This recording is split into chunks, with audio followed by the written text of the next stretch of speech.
This time he connects again. নেতা তামিমের batting এর নেতৃত্ব দেশসেরা নেতার মতোই ছক্কাচারে ঝড় তুলে আসল কাজটা করে দিলেন ওপেনিং এ নেমেই।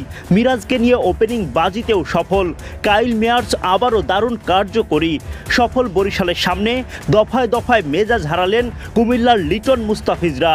সেই সাথে ভিক্টোরিয়ান্স ট্রফি হারালো বরিশালের লঞ্চের দাপটে। নিন্দুকদের বলা বুড়োদের দল নিয়ে আসল চ্যাম্পিয়ন এবার তামিম ইকবাল খান।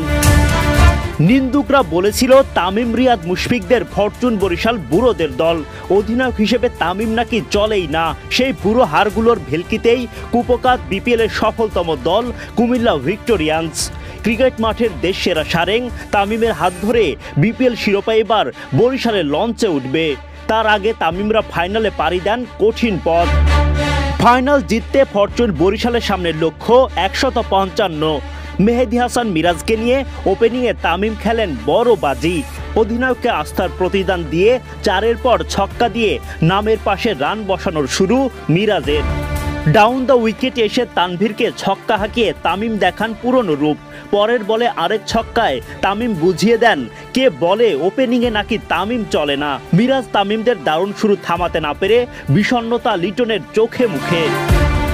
কোনো উইকেট না হারিয়ে প্রথম 6 ওভারে 59 রান তুলে জয়ের পথ অনেকটাই সুগম করে ফেলেন তামিম মিরাজ জুটি। ছক্কাচারের ঝড় তুলে হৃদয়কে পেছনে ফেলে তামিম বনে যান টুর্নামেন্টের সর্বোচ্চ রানের মালিক। মঈনের কাছে উইকেট হারানোর আগে শিরোপার পথ অনেকটাই সহজ করে দিয়ে যান খান সাহেব।